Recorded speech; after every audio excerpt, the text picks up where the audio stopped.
भगवती सूत्र में कहा गया है, तेणम कालेणम तेणम समयेणम समणस्य भगवो महावीरस्य अंतेवासी रोहेणामम अणगारे। आज से 2500 वर्ष से भी कुछ अधिक समय पहले भगवान महावीर विराजमान थे हमारे इस भारतवर्ष में, और उनके बहुत से शिष्य थे, साध्वियाँ भी थी।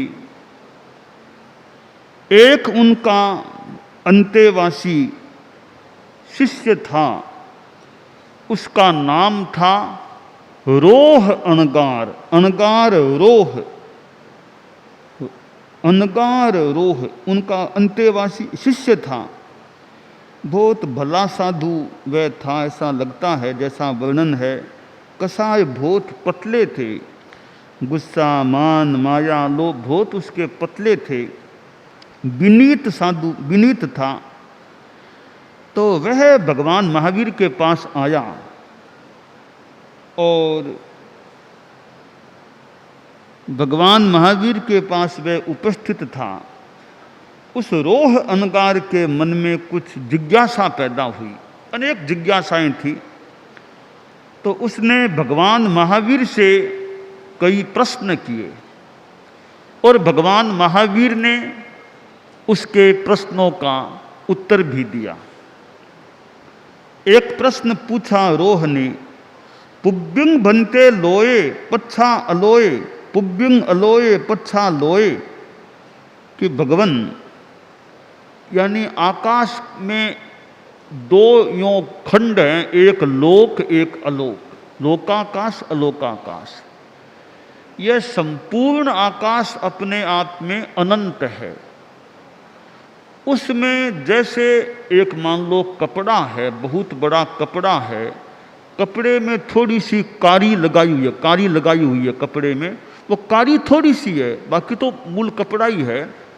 इसी तरह आकाश अनंत है, उसमें हम उसको कपड़ा मान लें, थोड़ी सी कारी आकाश थिग्गल जिसे कहा गया, आकाश थिग्गल थोड़ी कारी जैसी, इतना सा वो लोकाकाश है। रोह ने प्रश्न यह किया कि भगवान लोक पहले बना और बाद में अलोक बना, अथवा पहले अलोक बना और बाद में लोक बना? दोनों में पहले कौन बना और बाद में कौन बना, लोक और अलोक में? भगवान महावीर ने कहा कि यह लोक और अलोक दोनों पहले भी थे और आगे भी रहेंगे। ये दोनों शाश्वत भाव है, अनानुपूर्वी है, इनमें पहले पीछे का कोई क्रम है ही नहीं, दोनों ही हमेशा थे, एक पहले और एक बाद में ऐसा कुछ हुआ ही नहीं। ये दोनों हमेशा थे और हमेशा रहेंगे। अगला प्रश्न किया मुनि अणगार रोह ने कि भगवान हमारी सृष्टि में जीव भी हैं और अजीव भी हैं, तो पहले जीव हुए और बाद में अजीव हुए, अथवा पहले अजीव हुए और बाद में जीव हुए, पहले पीछे का क्या इनका नियम है? भगवान ने वही बात कही कि जीव और अजीव में पहले पीछे कुछ नहीं, दोनों ही हमेशा थे, हमेशा रहेंगे, दोनों शाश्वत है, तो पहले पीछे वाली कोई बात नहीं है। यूं अनेक प्रकार के प्रश्न रोह ने पूछे। पूछते पूछते एक प्रश्न ये भी पूछ लिया कि भगवान पहले अंडा हुआ और बाद में मुर्गी हुई, या पहले मुर्गी हुई और बाद में अंडा हुआ, इसमें कौन सी बात सही है? पुब्बिंग बनते अंडे पच्छा कुक्कुड़ी, पुब्बिंग कुक्कुड़ी पच्छा अंडे, रोहा शेणम अंडे कहो, कि भगवान वो पहले मुर्गी हुई पहले अंडा या बाद में मुर्गी, कौन सी बात ठीक है? तो भगवान ने रोह से ही पूछा कि रोह यह बताओ वह अंडा कहाँ से आया, अंडा आया कहाँ से? तो वह रोह बोलता है भयवम कुक्कुड़ियो, कि भगवान अंडा तो मुर्गी से आया है।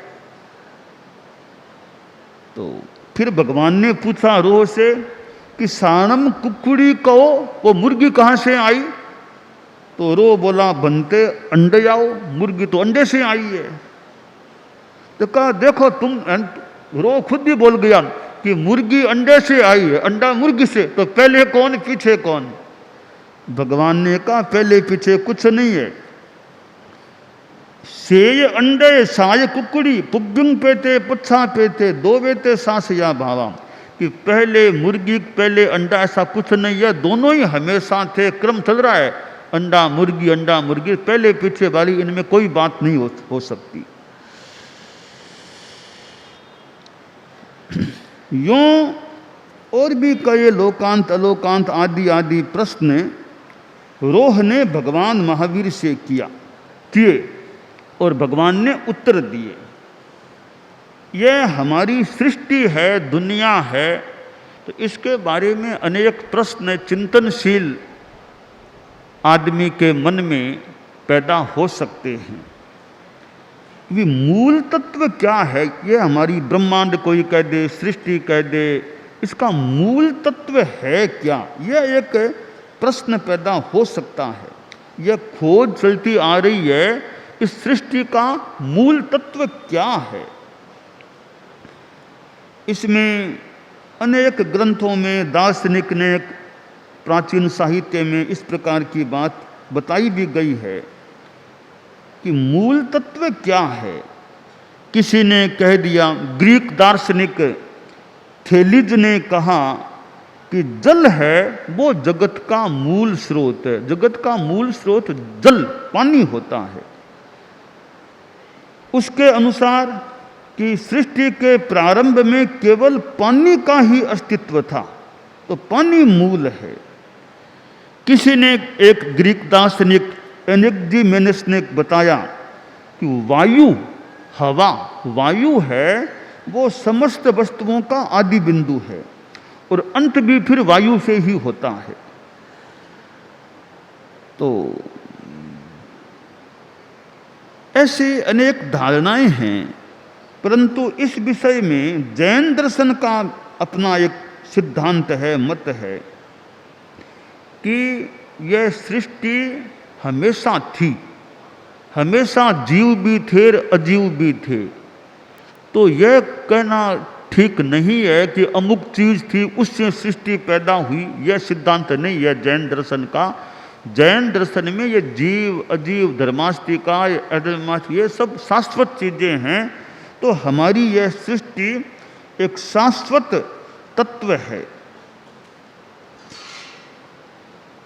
अब लोक और अलोक है, ये शाश्वत हैं, कभी कोई पैदा हुए, किसी ने पैदा किए, ऐसी मान्यता, ऐसी धारणा जैन दर्शन की नहीं है। ऐसे अनेक दर्शन चिंतन हैं। जड़ाद्वैतवाद है। जड़ाद्वैत दर्शन का सिद्धांत यह कहता है कि जीव की उत्पत्ति अजीव से हुई है। और जो अनात्मवादी चार्वाक है और क्रम विकासवादी दार्शनिक भी इसी मत के समर्थक हैं कि जीव की उत्पत्ति अजीव से हुई है। और चैतन्याद्वैतवाद भी एक सिद्धांत रहा है। चैतन्याद्वैतवाद के अनुसार सृष्टि का आदि कारण ब्रह्म होता है, तो वो ब्रह्म को आदि कारण मान लेते हैं। एक जड़ चैतन्यवाद भी सिद्धांत है, जड़ चैतन्यद्वैतवाद। उसके अनुसार है कि जगत की उत्पत्ति जीव और अजीव इन दोनों गुणों के मिश्रण से हुई है। जड़ाद्वैतवाद और चैतन्याद्वैतवाद ये दोनों कारणभूत कार्योत्पत्ति के सिद्धांत को स्वीकार नहीं करते हैं। तो द्वैतवादी दर्शन है, जड़ और चैतन्य दोनों का स्वतंत्र अस्तित्व मानते हैं। इनके अनुसार जड़ से चैतन्य की उत्पत्ति या चैतन्य से जड़ की उत्पत्ति, ये दोनों ही बातें ठीक नहीं है, क्योंकि ये बस एक विश्व ऐसा एक शिल्प गृह है कि स्वयं में उसकी व्यवस्था समाविष्ट है। न जीव से अजीव पैदा हुआ, न अजीव से जीव पैदा हुआ, कि शाश्वत काल से हमेशा जीव अजीव दोनों ही थे और हमेशा इस सृष्टि में जीव अजीव दोनों ही रहेंगे। रोह ने और भी प्रश्न किए थे भव सिद्धिक अभव सिद्धिक आदि आदि के बारे में, भव्य अभव्य। तो भगवान महावीर ने रोह के प्रश्नों का उत्तर दिया। हम देखें कि कैसे शिष्य प्रश्न करते।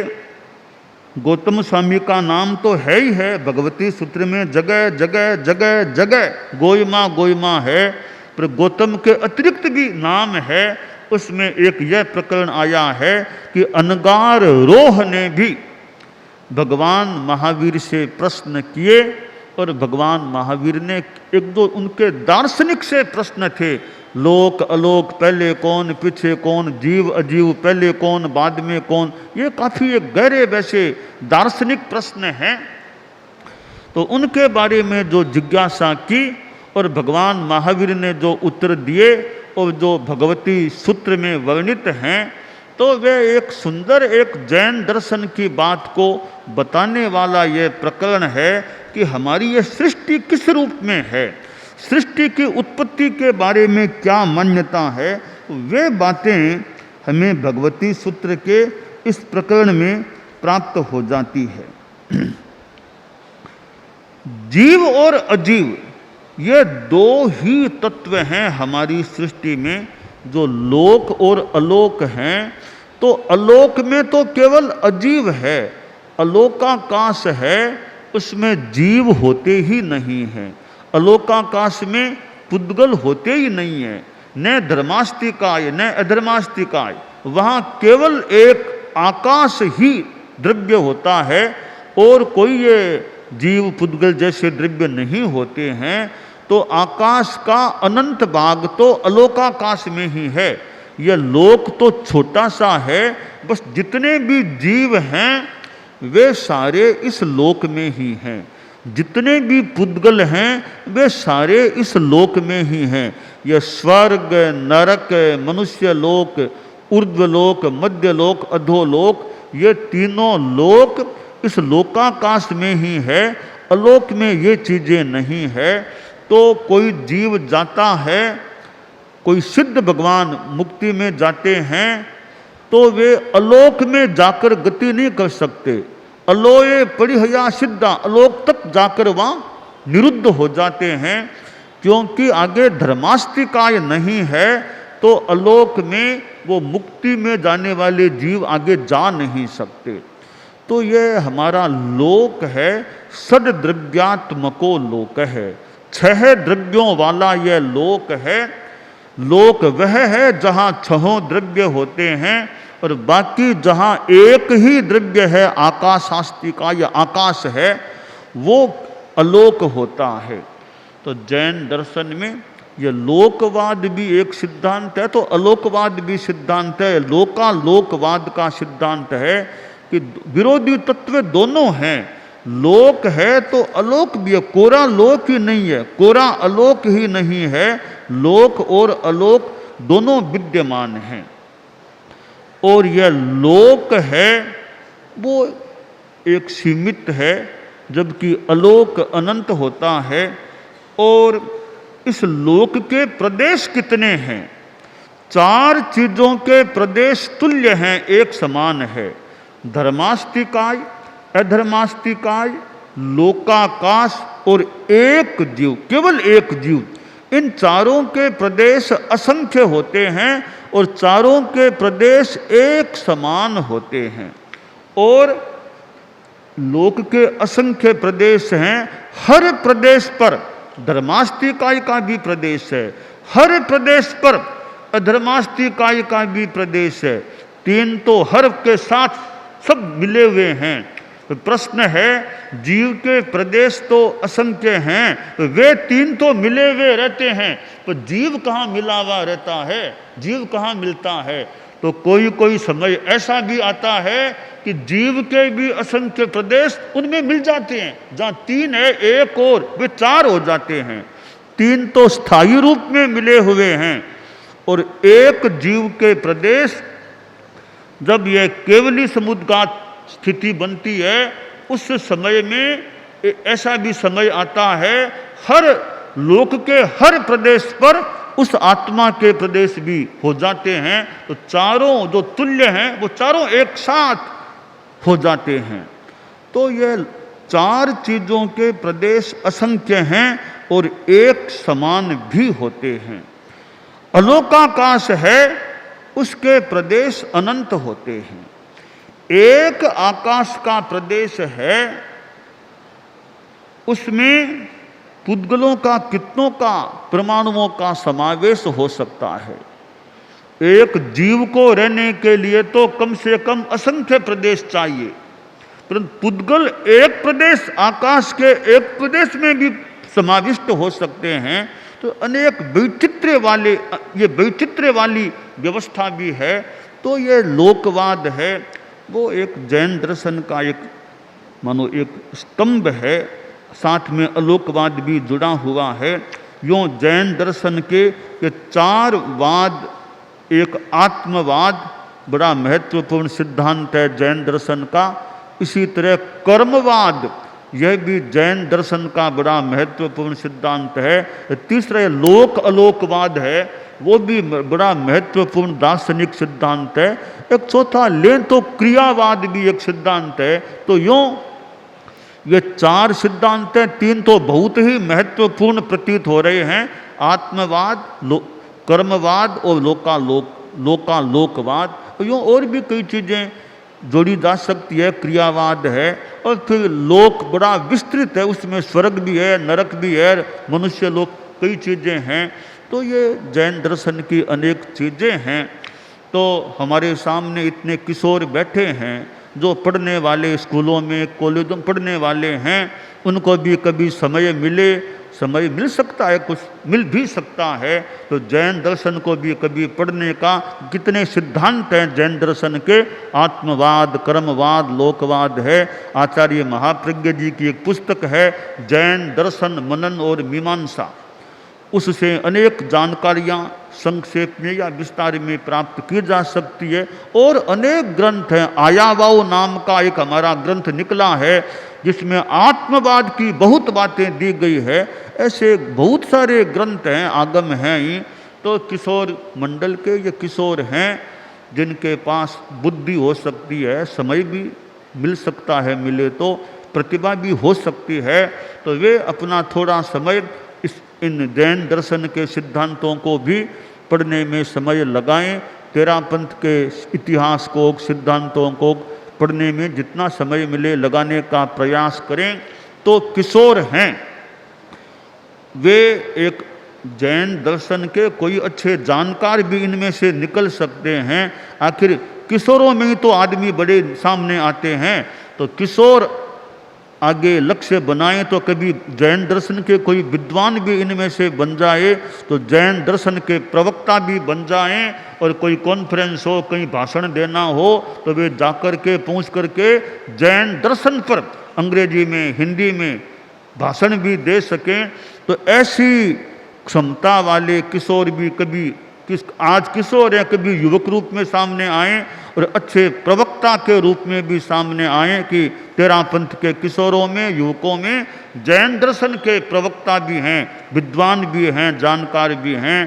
कि माता पिता व्यवसाय में भी डालते होंगे, भी व्यवसाय करे, धंधा करे, काम करे, हजारों में कोई ऐसे भी हों तो जैन दर्शन के विद्वान बनने की दिशा में आगे बढ़ें। और जहाँ जैन विश्व भारती है, जैन विश्व भारती इंस्टीट्यूट है, और भी कोई साधन हो सकते हैं कि ऐसे किशोर, ऐसे युवक सामने आएँ, चाहे 2, 4, 5 भी आएँ, जो जैन दर्शन के अच्छे विद्वान, मनीषी, प्रवक्ता हो सकें। और कोई रोह जैसा मिल जाए प्रश्न पूछने वाला, हालांकि भगवान महावीर बनने की तो आशा अभी नहीं की जा सकती, परंतु एक प्रशिक्षक या प्राध्यापक के रूप में भी, प्रोफेसर के रूप में भी, एक विद्वान के रूप में भी रोह जैसे जिज्ञासु के प्रश्नों का उत्तर दे सके, बता सके लोक क्या, अलोक क्या, जीव क्या, अजीव क्या, पहले कौन बाद में कौन। और रोह ने ऐसा प्रश्न पूछा तो संभवतः अभी भी कई बच्चे कभी कभी पूछते होंगे, पहले अंडा हुआ मुर्गी, ऐसे बच्चों में ऐसे चलता होगा।